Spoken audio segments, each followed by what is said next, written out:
Maya, can you hear me? Yes. Should we start? Yes, that's my question. Should we start? And Yes, ma'am. We can start.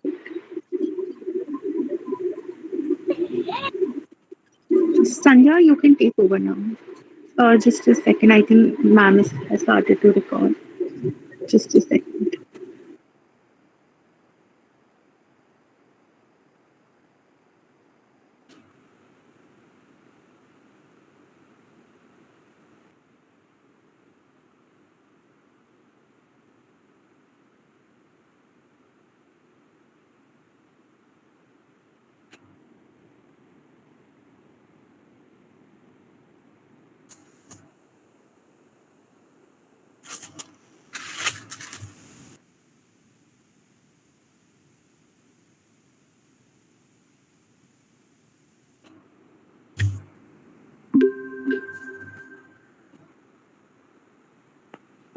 Sandhya, you can take over. All right. Thank you, Jessica. Good afternoon to one and all present over here.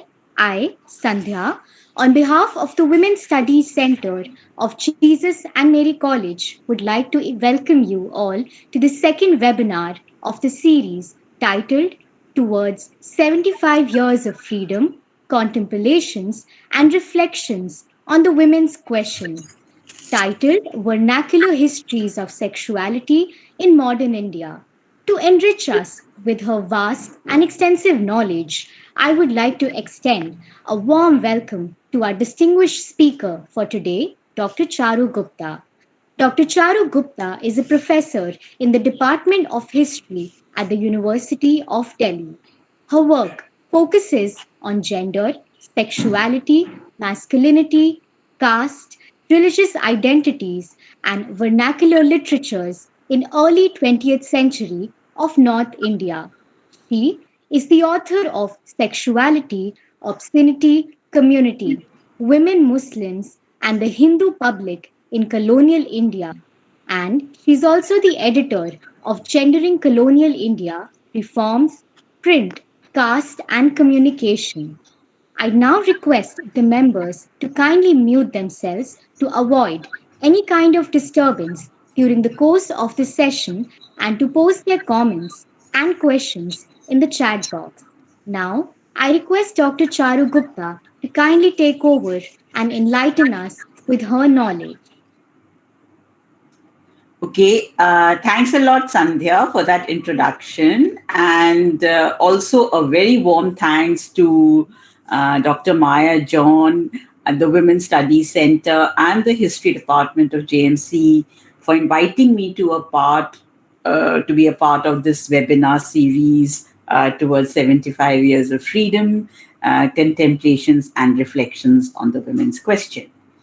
So basically, I thought today that what I would do in my talk is that I would draw on, my 35 years of, writings, which have a large part of which has been around the women's question, and in which I have examined diverse arenas. And I think the glue that holds them together is an attempt to reclaim, in many ways, histories of sexuality, which are hidden. When we talk of the women's question, usually, questions of sexuality tend to be, marginalized. So what I do is I weave social histories of early 20th century North India around questions of sexuality. And I also show some of the contemporaries' resonances, which probably some of this can have. Also, I think when we talk of the women's question or we talk of women's history, one thing is there that, rather than, cataclysmic events or, extraordinary individuals, it is usually, histories of the everyday, the ordinary and the anecdotal, which I find much more compelling, when we look at the larger history of women. Also in my work, the vernacular, and of course the vernacular is a problematic term, and we can discuss that, maybe in Q&A session. But the vernacular really has been my constitutive, rather than supplementary archive to study sex and sexuality in colonial India. In terms of its historical and literary politics, I think it is crucial to recognize the vernacular as a malleable concept whose meanings and uses are contingent on its contexts. So, a vernacular signifying practice has, critical problems because it can offer us, elements that affirm everyday power relations and that uphold, dominant and normative values. But I think at other moments, it can be counter-hegemonic and liberatory and act as a vehicle of dissent. So, in many ways, the vernacular has no particular notion, that one can claim authority over or appropriate because there are multiplicities residing in a seemingly unitary vernacular. So it is an expansive form which encompasses, bhasha sahitya, one's matri bhasha, and it can at times question, various hegemonies of any kind. And I think this vernacular landscape became an important site where divergent representations, transformations, and contestations around gender, sex, and sexuality came to be staged in late colonial India. So, what I'm going to do in my today's talk is I will posit very briefly 4 sites of inquiry or snapshots, which underscore these entanglements between vernacular registers, sexuality, the gender question, and also, its meanings for larger, questions pertaining to women.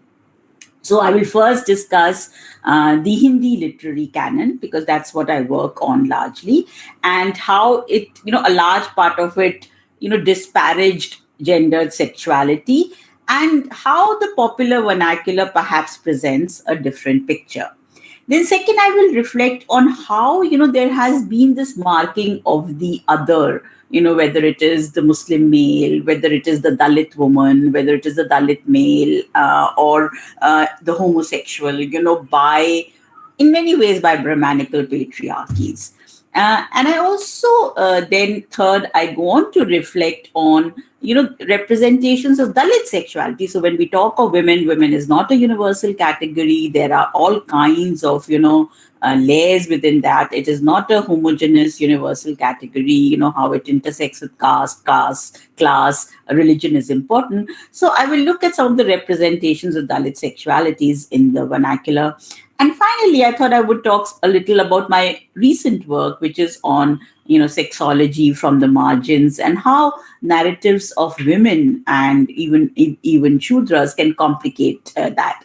And all these registers, I think, are tied because they're all about, about subaltern sexualities, and in some ways, I can say that these subaltern and the marginal, they encompass both subjects and issues of sexuality, and they have often been rendered invisible in mainstream historiographies, whether it is Muslim men, homosexuals, prostitutes, Dalit women. So in some ways, through the writings of upper caste Hindus or British officials, I think you can also construct a counter narrative of the sexual subaltern.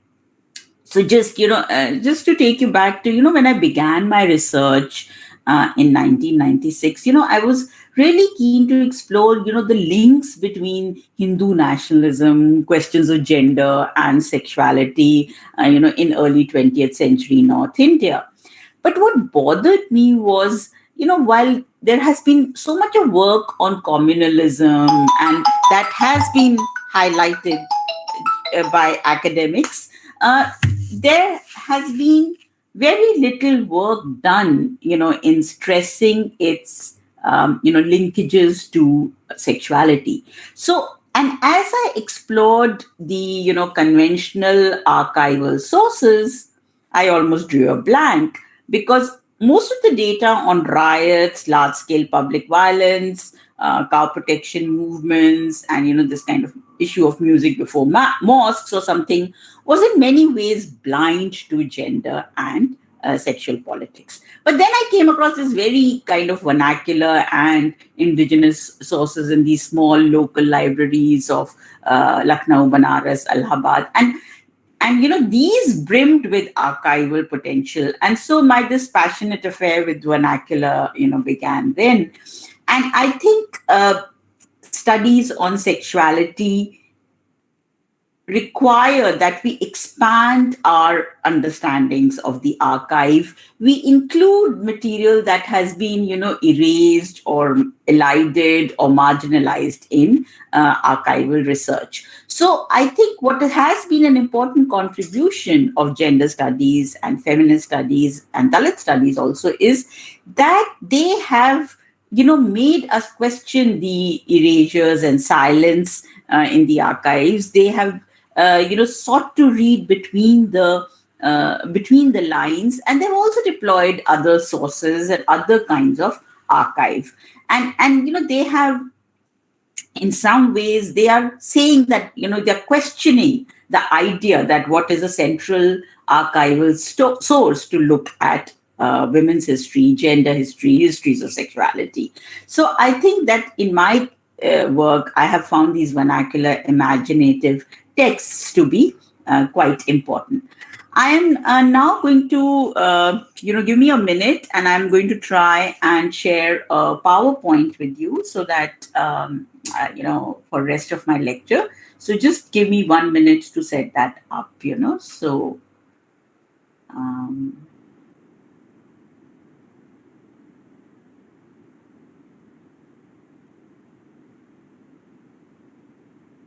So I hope you can see that. Okay, so can you see it? I mean, I'm not sure because I cannot read this. Okay. Yes, ma'am, it's visible. Okay, fine. So okay. So what we see is, in my first kind of work.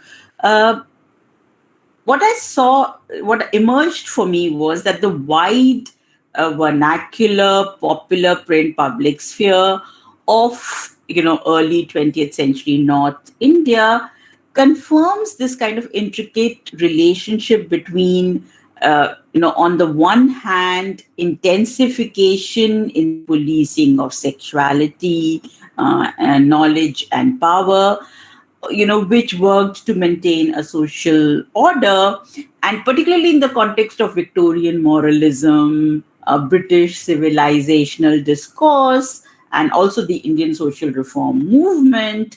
What happened was that, in some ways, there was an attack on any kinds of perceptions of pleasure or, leisure, or even kind of expressions of sexuality, which were seen as frivolous activities, which were harmful to the serious business of nationalism and to the business of a civilizational ethos. So for example, like I have looked at the canonized Hindi literature, where there is this massive attack on any kind of poetry, medieval poetry, which had, these kind of erotic descriptions of women. So, while, sexuality was ostensibly absent in cataclysmic events, it was there in the everyday world of home and family, in daily interactions and social spheres. And there is, among a section of elite, a kind of fear about this expressions of sexuality. So, for example, There is this quote, as you can see on your screen. There is this kind of attack, on this Riti Kal poetry. Somebody like Mahavir Prasad Dwivedi, who's a known figure, of Hindi literature, attacking, this kind of expressions of sexuality or desire, or the descriptions of the parakya, the unmarried woman or the lover. So at the same time, what we see is, because the intersections between everyday life, sex, sociality, and colonial power also show that while there was this control over women's sexuality and men's sexuality, also, that was brought under greater prominence, along modernity and colonialism, there were also these kind of variety of literary practices and complexities of imagination that were also putting limits, in some ways, on these projections of respectability and homogeneity. So while I'm showing you some advertisements, that flooded, the market, and of course, many of them were patriarchal and extremely, in some ways, misogynist also, and holding up normativity. But at times, they in some ways put a dent in the kind of sexual conservatism, that was being promoted. So in some ways, the efficacy of the disciplinary power was diluted. And we must realize that while there is this control on the one hand, that is being exercised, but on the other hand, there is in some ways a democratization also taking place because of the coming of vernacular, because of mass print cultures. So this is a period when caste hierarchies are being questioned, Hindu patriarchies are at least being qualified, women are getting formal education for the first time. So in some ways, there are, in spite of various limitations, women are getting some opportunities, at this time. Sexuality and pleasure and ideas of love were expressed in diverse ways. So in some ways, what I'm trying to say is that there is a market, the logic of market, and also the fact that you could now read in private for a section of the population, at least. There is, because of the circulation of a wider print, there is this kind of production of so-called ashleel or obscene material as a commodity. And while it is largely catering to the male gaze, there are women, who are having access to this material. They are putting their education to diverse uses. They're not just reading the Mahabharata or the Ramayana or religious texts, but they are also, becoming educators, publishers. They are, there is a flooding of women's magazines at this time, which are highly, controlled in some ways by a reformist narrative. But again, there have been so much of work by various scholars which show that how, in many ways, they are. Scholars have regarded them as proto-feminist texts. They've been seen as, where women are expressing their right to feel, etc. So, in some ways, women and men are finding new ways, at this time, to undermine implicit assumptions about gender systems, and also to negotiate codified sexual relations, which suggest, a rich variety of experiences, which in many ways, are indifferent to this kind of disciplinary frameworks. So I think once set in motion, the very same vocabulary and processes that were employed to control women actually acquired their own dynamics, whether it is in literature, in popular culture, in the field of education, in health, and communal divisions. So while there was this kind of relationship between sexuality, knowledge, and power, I think that relationship was diluted and ambiguous to some extent, and the phobic and the erotic, functioned in tandem with each other. So, in spite of surveillance, I think expressions of sexuality not only survived but actually thrived in this period. So just to give you one example, which I'm going to share, which is there in my book as well, but I thought these are your undergrad students, most of you, and you may not have seen the book. So I look at this kind of relationship between Devar Bhabi, and there is a lot written on this kind of relationship. I mean, people have looked at films. There is, of course, the Savita Bhabi strip, comic strip, which was banned in India, but of course it's found its ways into various kinds of networks. So, because of this kind of migration and growing loneliness and urbanization, education, women were also, and usually the husband used to go away for, in migration. So there was this kind of, sometimes in the household, the only man that you could have access to was probably your younger brother-in-law. And I think, women did find, some degree of solace, perhaps just friendship, somebody to talk to, another man, perhaps. So there is this kind of anxiety that's expressed in some of the magazines of this time. So there are these series of cartoons which are published, which compare, the relationship between Lakshman and Sita on the one hand, and the present kind of what modernity has done and what educating women has done and what is going on in this kind of era of Kali Yuga.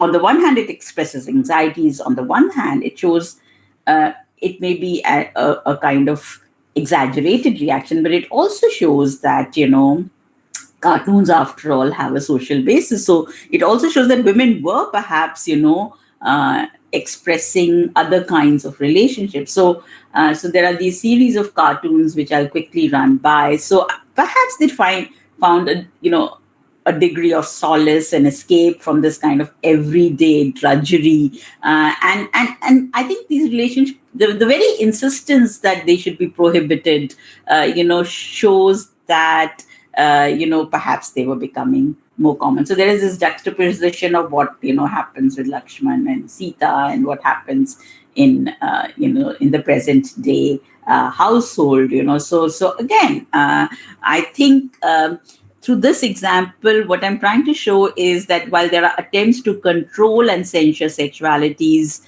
even sex workers, even certain languages, even certain symbols, even certain communities, and I think in many ways censorship was a failed enterprise and actually is a failed enterprise in spite of all kinds of monitoring and control. And so I think most of the vernacular publications actually reflect the flourishing erotic consumerism of the times and a thriving sexual subculture, which, resists the imposition of a master narrative. So let me move to my second snapshot. So what we see is that in late colonial India, basically, upper caste patriarchies and Hindu religious identities sought to censure Hindu women's sexualities. And of course, a parallel can be drawn with with Muslim women. I mean, even, Muslim patriarchies are attempting to control their women. But I'm talking much more about Hindu patriarchies because they were much larger in number. It was much more widespread. And there is this kind of demonizing the sexuality, particularly of the perceived other, particularly the Muslim male, even the Dalit male, the Dalit woman, even the widow, the prostitute, the servant, the homosexual. So all these guys, so I have taken the example of the Muslim male, but, you can draw examples from various others. So, and particularly, when there was this kind of militant Hindu assertion and there was these growing Hindu-Muslim conflicts and religious conflicts in early 20th century, particularly in North India, what we see is there are these particular jitters expressed around intermixing between Hindu women and Muslim men, and the other way around as well, but much more visible, in this case, and also there's fears of conversion that are being expressed, because there were some cases where Hindu widows, may have eloped with a Dalit or upper caste individuals or with a Muslim male, because while widow remarriage was technically allowed, there were very few cases of that. So what we see is in this period, these kind of romances came to be increasingly written as abductions. And the recent love jihad campaign, actually, you can draw some parallels from that, which, this kind of the mythical love jihad campaign in contemporary India, where, you see there are, two kinds of images which are very pervasive in the vernacular vocabulary, and, which were also pervasive in the vernacular vocabulary and popular iconography of early 20th century. There was one of the lustful, lecherous, and sexually predatory Muslim male. And on the other hand was this imagery of the vulnerable and foolish Hindu women.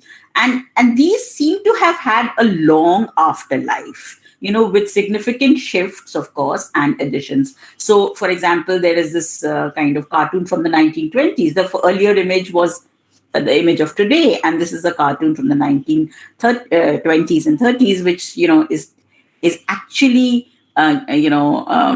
telling women that you are foolish and you are, you're crazy for going and worshipping, Muslim peers. And so, so there are these kind of anxieties about who is wedding Hindu women. And these were embedded in a distinct Hindu nationalism, even then and even now. So, women were represented as the foolish, or they were represented as frenzied. So, for example, again, this cartoon, how, that women are basically a woman who's fallen, and how all the vultures, so-called vultures, are wanting to grab her. Or, for example, this another one, that now, of course, this is a critique of Hindu society as well. But again, we see that the negative character and the kind of demonized character is the Muslim male. So while these cartoons were used to ask ask Hindu society to accept women, but there was this kind of argument that Hindu women are victims of Muslim lustfulness, and Hindu community was asked to accept them and also to control them, the women. So similarly, you see in the love jihad campaign too, women have been told that they're in convoluted ways, that, and of course, this is Karishma Kapoor, this is image, so where women have been told that, interfaith romance is not only undesirable, but stopping it is good for women themselves. So basically, what is stressed is that by the mere act of an inter-religious marriage, the dreadful fate of the Hindu woman is ensured in many ways. And this in many ways buttresses Hindu males' power and dominance, which is sometimes couched in the language of protection. In fact, most often couched in the language of protection. But what is interesting is that even amidst such censorships, actually the language of romance and desire, that cuts across religious and caste boundaries, has been used by women to defy community homogeneity. I saw some of these examples in the colonial period, and today, of course, there have been these kind of various campaigns. Well, it's a Kiss of Love campaign. There are organizations like Dhanak, who look at intercaste and interreligious marriages. There have been various kinds of movements, which have talked about, and interfaith couples themselves, have come forward and shown that this is not about forced conversions. It is not about abductions. There is something more. It's often women expressing their desire to love anybody whom they wish. So in some ways, I think elements of defiant love and sexual pleasure highlight the messy complexities of reality and the inchoate ways of life, suggesting a different order of rationality against efforts to categorize, classify, and project homogenized identities, be it caste, be it class, etc. Let me move to my third snapshot. And of course, I'm taking these fragmentary examples, but I think there is a link in which it shows, how, in spite of various kinds of controls, there is a way in which certain idioms become very dominant, but there are also kinds of ways in which other kinds of expressions have emerged and have thrived. So let me shift to the representations of Dalit women, for example, I think, which is very important. And as I said, women are not a homogeneous category. And let me move back to my colonial India, which is what I work on. So what you see is in the in my second book, which was called The Gender of Caste, I attempted to look at representations of Dalit sexualities, in colonial pasts and contemporary presents. So what I discovered was that in the colonial period, there were these two kind of prominent imageries of Dalit women. Either she was constructed as the vamp, as the negative character, as the kutni, or she was constructed as a victim, as somebody who's, a silent victim, who is to be sympathized with, who is to be, and she herself was, of course, not speaking about it. She was seen as this completely silent victim. And the image of Shabri particularly was upheld. And of course, and in the contemporary period, we see a kind of counter narrative emerging, particularly in Dalit popular literature, where actually Dalit women are constructed as heroic women, not as vamps or victims, but as heroic women. And this has particularly become important in the context of the 1857 revolt, probably because there are lesser records for that. So lots of Dalit women, there is an assertion by Dalits that there were these Dalit women who were the heroines of 1857. So I'll briefly touch on these kind of three imageries of Dalit women: the vamp, the victim, and the virangana. So, for example, in a section of, vernacular didactic literature, particularly, which was meant largely for middle class women, Dalit women were recast, through new forms and idioms into vamps and stigmatized bodies as, unhygienic and lascivious. So in some ways, the gendered identity of the Dalit woman was effaced, and she was identified with her caste and stigmatized occupations. So, dhobin, the bhangan, the dai, the midwife, the malin, the nain, the female barber, or the kaharin, the woman water drawer. So Dalit women's sexuality in many of these didactic manuals came to be perceived in binary opposition to the upper caste woman. So the construction of woman in this literature, had two sides. Upper caste was what women ought to be, and in many ways, Dalit is what she had better not be. So this was ubiquitous, though not so visible in official records, but it was quite ubiquitous in the didactic literature of the period. And this was most visible in the construction of the midwife, who usually came from, particularly North India, came from Dalit caste.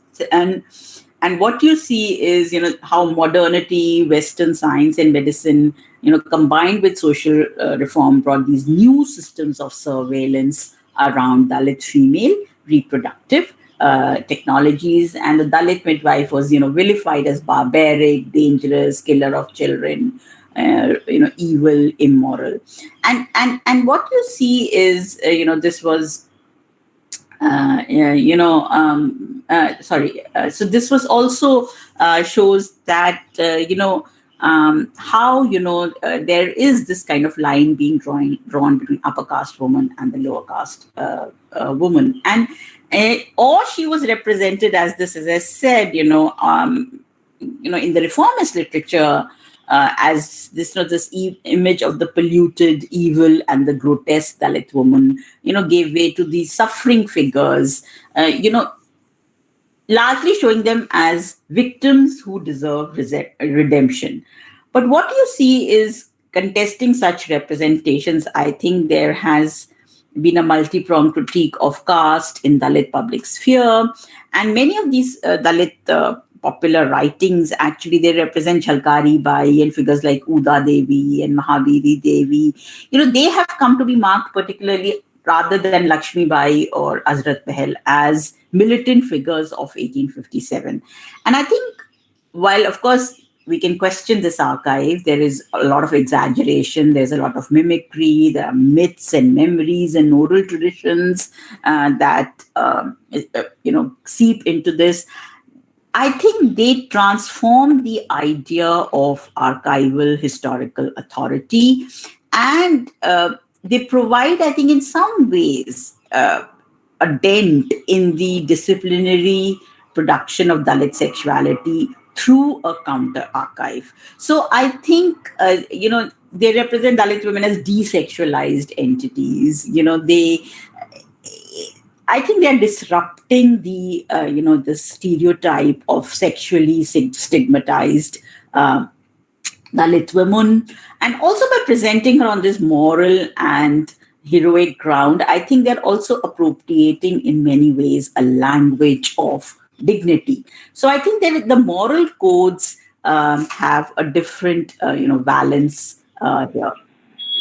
Similarly, I think if you look at the archive of conversions, religious conversions, then also you get these kind of, women's voices in some ways, even if they're not explicitly present. I think there is something, that can be said.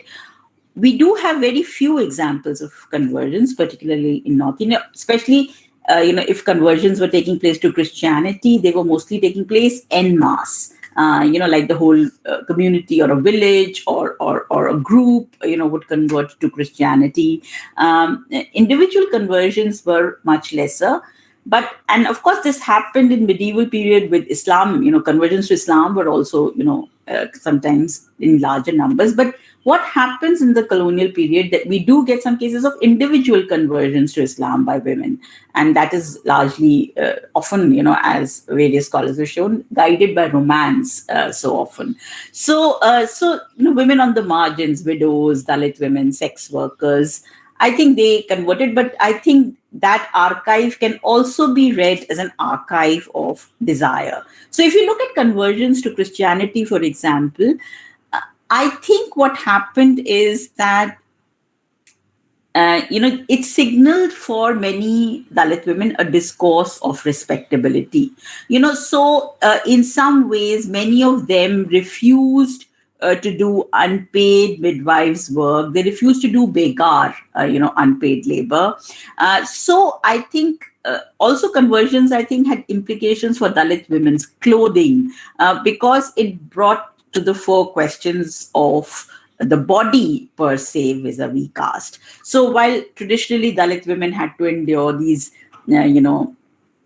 humiliating restrictions, they couldn't wear, for example, gold, or they could not cover their breasts, for example, in some of the South communities.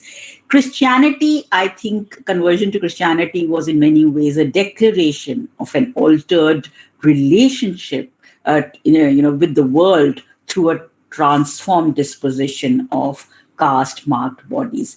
And ironically, the Hindu reformers, even while lamenting conversions, they could not help but acknowledge this change, Though, of course, there are these exaggerated kind of pictures and cartoons that you see. I mean, Dalit women were not dressing up like that. So there are these series of cartoons which show, one is this Dalit woman who's converted. And of course, you can see all the symbols of, high umbrella, high shoes, purse, hats, all the things which Dalit women were probably denied. And of course, Dalit women are not dressing this way. But still, I think these cartoons are important because they show, that, how they show representation, they show the perception, So in some ways, I think this cartoons depict the crisis of conversion, but they also display the perceived insecurity of Hindus, but they also show how, so some women may have thought, or even men, and men may have thought that, okay, conversion may lead to a better life. It may not have. Many a times it did not, but even then, I think even while acknowledging the alarming results of conversions, even Hindu reformers could not help but acknowledge the change in demeanor and status that it brought about in Dalit women. So, for example, again, there are these series of cartoons, and I think these banal communication documents are very important, in perceiving the anxieties of Hindu reformers, but they also, I think, inadvertently offer a counter politics of sartorial desire. So I think they do symbol a kind of dissent against caste discipline, and they write oneself into colonial modernity as well. There were also these kind of conversions to Islam, and again there was this grave fears expressed about it, in various ways, that that how it would lead to change. And it was, of course, a lot of the Hindu reformist literature, and particularly literature by Arya Samaj, was expressing this as the biggest calamity that fell on women. But again, I think the recalcitrance of desire and the interface between norms and everyday practices throw for us certain emancipatory possibilities of intimate rights, where even this highly ritualized act of conversion, clothing, and marriage can sometimes be read as a metaphor of selfhood, of dignity, of the body. So I want to take discussion. So I'm just very quickly going to go through my last snapshot, which is how, amidst, there is this efflorescence of vernacular sexology literature in this time. And we see that how some of the women writers also, while they're writing in this very reformist language. So there is this woman called Yeshua Devi. I mean, she was perhaps the most read woman at this time. She just published like 40 or 50 books. She took out journals, and she was a very prolific writer. And of course, she's cast in a reformist mold. But look at the picture. Women are communicating with women. She's also questioning, she brings out the issue of marital rape at this time. She's saying that men who do not treat their wives with dignity. And she's very much in a kind of a reformist endeavor where she's talking about less sex only for procreation. But at the same time, she is questioning the kind of forced sex that husbands have with their wives. And so I think, that also needs to be seen, that how even while she was a very famous Ayurvedic doctor. She treated largely women, but she said that, most of the women's sexual illnesses are because of the bestial males. And so in many ways, she had this questionnaire for men, to answer. So I think while functioning dominantly in this kind of reformist idiom, she even while functioning within this kind of social purity, feminist kind of, idiom, I think, she's telling men to control their sexual urges, to, look at women's desires, etc. And then there was this, Shudra person. So for example, again, while framework is largely this monogamous framework, but I think there is this emphasis that how men can be extremely bestial, and they can be very violent towards their wives, and I think that needs to be taken into account. But of course, there are limits of this kind of upper caste Ayurvedic discourse. She is very much functioning within the field of Ayurveda. And on the other hand, there was this person called Santram, who translated Mary Stopes' books, into Hindi for the first time. And Mary Stopes was this leading sexologist of Britain. And so her books were translated by this person called Santram.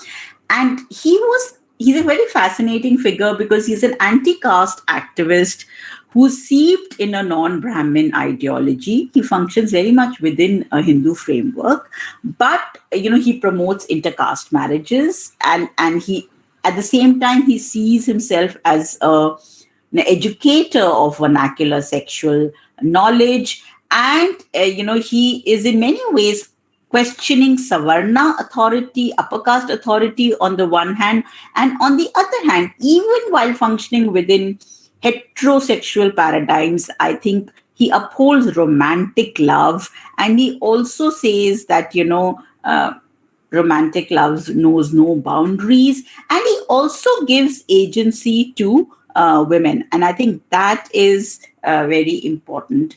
So this is a fantastic quote. He has this article called Vivah Ka Bhavishya, or the future of marriage, and this is not a critique. It is actually a celebration of this, time when perhaps in this utopian future when unmarried women will not be seen as a taboo, when social stigmas attached to premarital sex will diminish, there will be much more parity between women and men, when monogamy would not be upheld as the highest ideal, when both women and men will have a right to seek other partners if they wish to, and women will not have to state the fatherhood of their child, etc. So I think such figures complicate also the vernacular histories of sexology, and they open to us, a whole different world. Because I think what they are doing is, I'm so sorry, I think so I think what they are doing is they are showing to us, a kind of a different voice emerging, also a different messy field where there were other kinds of voices that were also being heard. So I'm going to stop sharing my screen, and I'm just going to conclude my talk. So I think what I've taken is these kind of different snapshots which provide to us, on the one hand, vernacular archival registers of sexuality, which can sometimes, of course, buttress, but they can sometimes alter dominant historiographical conceits. And, if you look at some of the erotic literature, you look at representations of Muslim sexualities, you look at Dalit women, and sexology material, what emerges is that one, the vernacular archive is a tactic of the everyday, the mundane, and the anecdotal, where gender, sex, and sexuality are often pervasive. So when we talk of histories of gender, when we talk of histories of women, we need to expand our archival arenas. We need to look at not just cataclysmic or big events, but also look at this everyday sphere.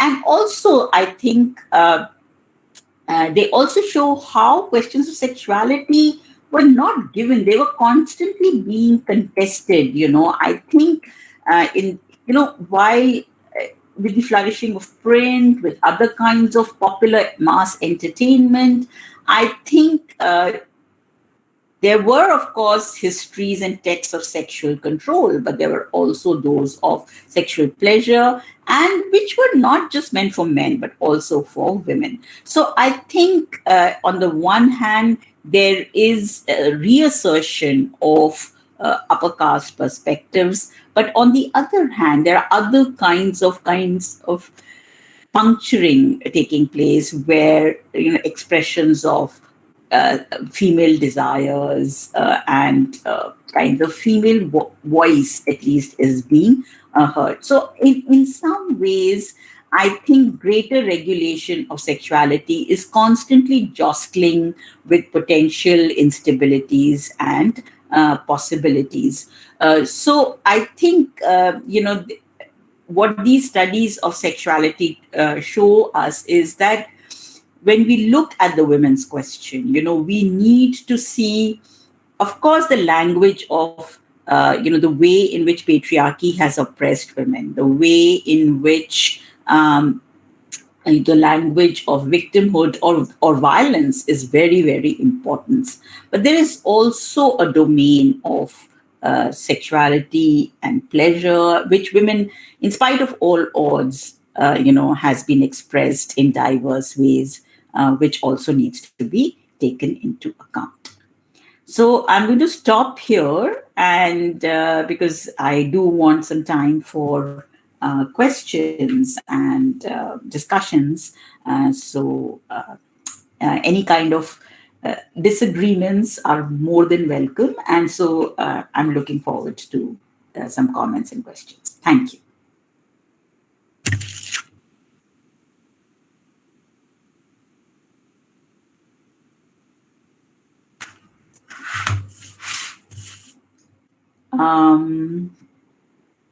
Please feel free to ask me anything or to put forth any question or to, whatever. Good afternoon, ma'am. Yeah, It was very nice to hear you, and it was definitely one of very interesting address. Ma'am, I want to ask, like, there was in one of your snapshots, you've mentioned about this thing about Dalit sexuality.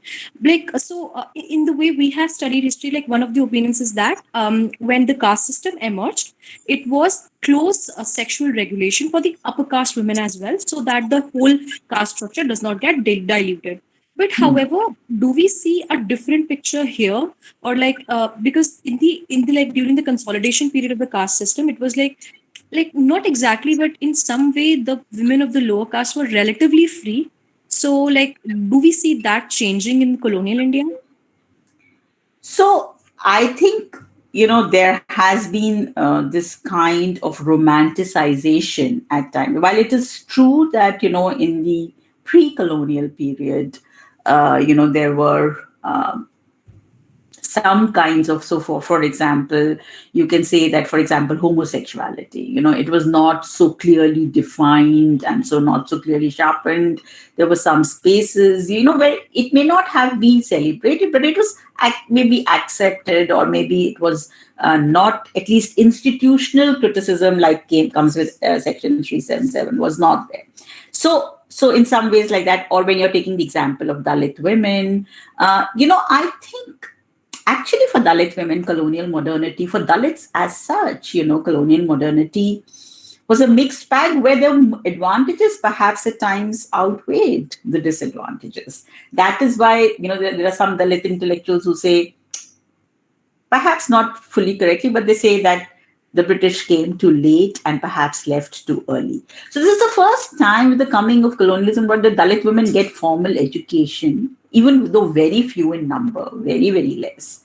But, it's the Christian missionaries who first open up schools where some Dalit girls can also go and study. So actually in the and there are examples from the pre-colonial period where the caste structures were extremely rigid. What you see is, of course, there was a questioning that, whether you look at the Bhakti movement, you look at some of the, kind of medieval questioning of caste, of course there is.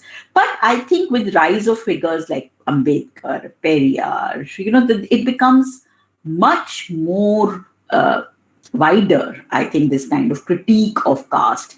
And while, Dalit sphere remained largely male-centric, I think there were some spaces, that was well for women. So on the one hand, what colonialism is doing is that, as I said, there is this attack on the midwife. Old wine is put into new bottles in some way. So earlier also, there were these critiques of whether you look at some of the texts, scriptural texts, whether you look at, there is this kind of, the Dalit woman is the permanently polluted figure. The upper caste woman is polluted during her menstrual cycle, but the Dalit woman is considered as this permanently polluted figure. But and there are various kinds of texts, and the attack on the midwife shows, on the one hand, that how there are other ways in which Dalit women are being marginalized. But on the other hand, this is also a time when Dalit women start asserting themselves. For example, even the midwives, some say that we are going to give up this work. Some say that they realize that still childbirth is largely under their control. So because they're getting much more organized. Dalits are getting much more organized. They start demanding wages in cash. They say that they will not cut the umbilical cord till they are paid some money. So I think that, in every period, there are different ways of resistance that women have expressed. And also, I think this argument that upper castes, and, I think that the way in which patriarchy impinges on upper caste women and on Dalit women may have some similarities, but there are also very different ways in which it affects them. So I think what you see is in much of the didactic literature is, while it is written by upper caste men, it is also, some of the upper caste women are also upholding this kind of marking of difference between Dalit women and upper caste women. So I don't know if I've answered your question, Srishti, but yeah. Yes, ma'am. Thank you. Anybody else has any comment or question or wishes to say anything? Ma'am? Yes, Sandhya. So I wanted to ask that specifically in the colonial period in India, there were pretty much a lot of draconian practices with regard to women, such as the sati system enforced, like child marriages, and the patriarchy was pretty much like very much prevalent then and even right now.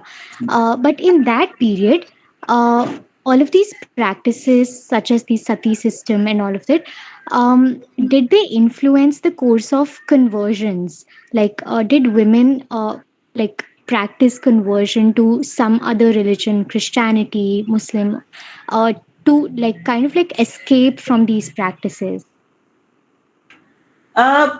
I frankly, I can't say about sati, but I can definitely say about widows, for example, and which are tied actually. Widowhood and sati is so tied with each other. So we do get examples of some widows and escaping, trying to escape this kind of severe strictures of widowhood.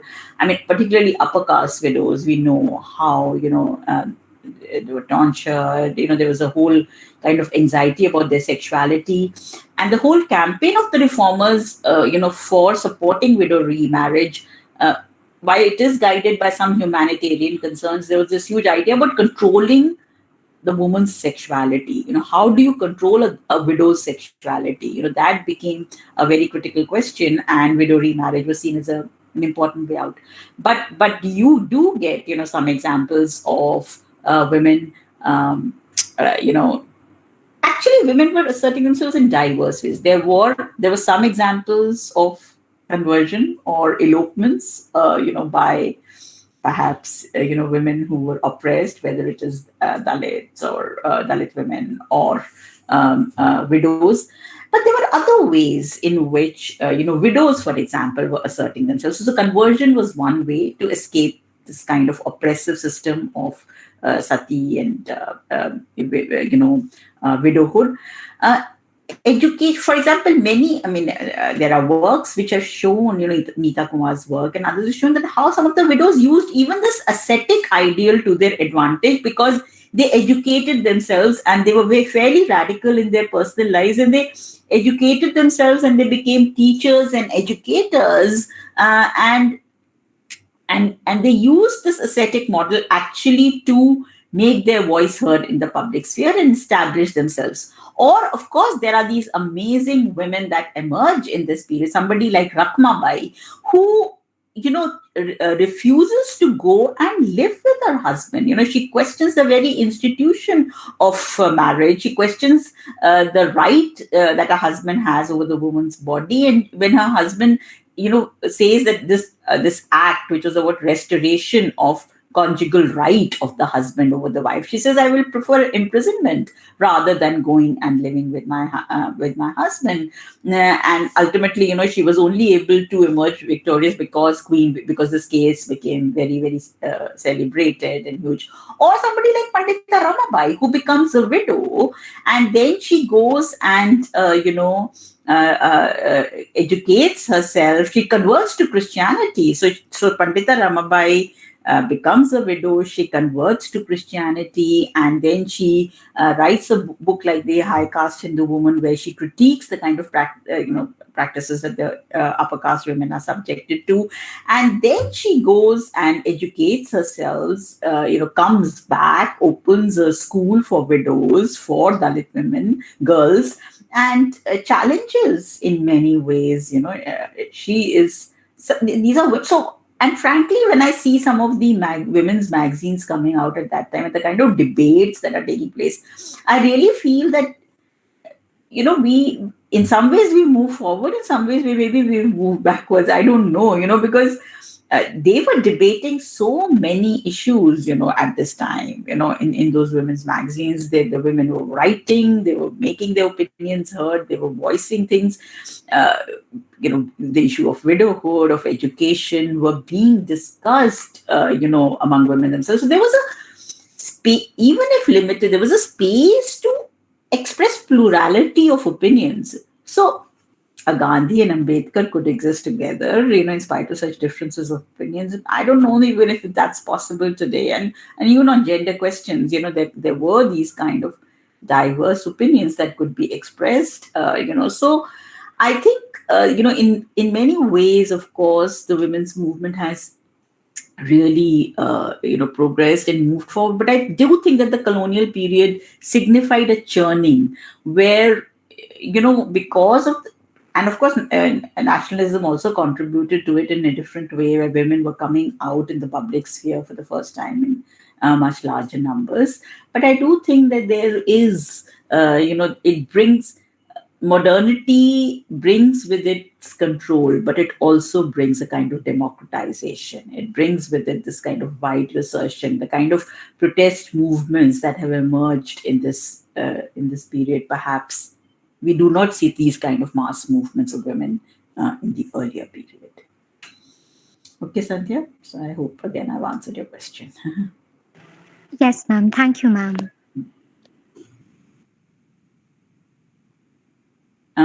Anybody else who wishes to ask anything or comment, or you can even comment or say anything? Please feel free to ask anything, even if it's outside the lecture. So you can ask me anything or disagree with something as well.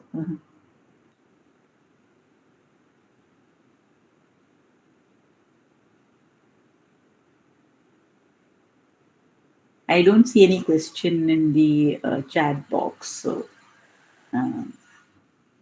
Maya, what do you want me to wait for some time, or what do you want to do? Are there no more questions, moderators, in the chat box? No, ma'am. Okay. If anybody else wants to ask me anything, and please feel free. Ma'am, I have one question. Yes. So this was also the time where maybe perceptions about women were influenced a lot by they were governed a lot by the colonial master and the indigenous, that dynamic also. So how did the colonial masters view women of the indigenous, or of the colonized land, and the way they view also, how much did this perception shape popular discourses of the time? So Foucault has written, how there was this, and of course, it's not just that, there is this Anne Stoller's work and some very important books, which have talked about how there was this kind of juxtaposition of the Victorian chaste woman who was, I'm so sorry, the Victorian chaste woman who was pure, who was divided into the white woman who's almost, who's almost asexual in many ways. But on the other hand, there was this, perception of Indian women being, quote unquote, of loose character and of, promiscuous and overt sexuality. And of course, in many ways, we've seen a reversal, where there was a time when the Western society was seen as much more conservative, especially something like England, sexually. And now now India is seen as much more sexually conservative. But what we see is that these were all perceptions which of course got exaggerated in, for example, perceptions of the Dalit woman. There was also this idea of and of course the British wanted to establish the civilizing mission. So the idea of debauchery of the Muslim rulers, for example, the hypersexualization of the Muslim rulers was also one ideal. The imagery of the stereotyping of the effeminate Bengali was another stereotype. Again, gender idioms are being used, and they are being countered through various ways. So one way to counter it was by what I said, that there was this attack on erotic kind of practices, poetry, or even architecture or literature, by even the indigenous elite, because they are trying to tell the Britishers, no, we are equally civilized. Our women are not promiscuous. In fact, our women are very chaste. Our women are very pure. So there is, on the one hand, there is this kind of response that no, we are, we are also equally civilized. We are civilized in a different way. In fact, there is so a lot of indigenous reformists are caricaturing the Western name Sahib, and they're showing that, look, in the West, you have divorces, you have, all kinds of things. We are the ones, who in which our women are much more pure. We even if we do not educate them, our women uphold culture. So there is this kind of selectively upholding tradition. So there are various responses to this kind of British caricaturing. But as Tanika said, this is not the only way that British are looking at Indian women. One way is this kind of stereotyping of Indian women as this overtly sexualized. And they're also looking at the Zanana households as these closed quarters, where women are confined and where they cannot come out, and they are hotbed of disease and kind of conservative ideas. So that is one imagery. But as Tanika says, what she says is that this is not the only imagery. The other imagery is that there is a very strong women's movement emerging in Britain at this time. There's a feminist movement emerging, and many of them see this kind of woman who is submissive, in India, or who is completely committed to the household, to the family, who is silent sufferer, who takes on patriarchal kind of pressures, and who is submissive in the household, who looks after the family, and as the ideal. So she says that actually many of them, saw this as a cocoon, coming to India, that here the women are much more subdued, much more much more homely, quote unquote, than, because there is this emergence of a strong feminism. So there are various kinds. So I don't think so the colonizers or the colonized are speaking in a homogeneous voice. There are these various strands that you see in the way they are projecting and perceiving Indian women. Yes, ma'am. Yes.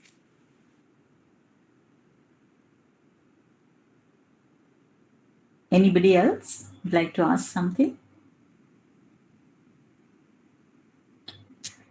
Okay. Ladies, I think we'll wrap up then if there are no more questions. Yes. Okay. Okay, fine. So over to the team, girls. Please take over. Sandhya, can you proceed for the vote of thanks? Yes. Thank you, Jessica. I would like to express a heartfelt appreciation to Dr. Charu Gupta for enlightening our minds on the topic of vernacular histories of sexuality in modern India, as well as presenting us with her profound knowledge and expertise on gender and vernacular literatures in the 20th century. I would also like to express my gratitude to our convener, Dr. Maya John, for her unwavering support and direction, as well as other WSC staff advisors for their help and guidance.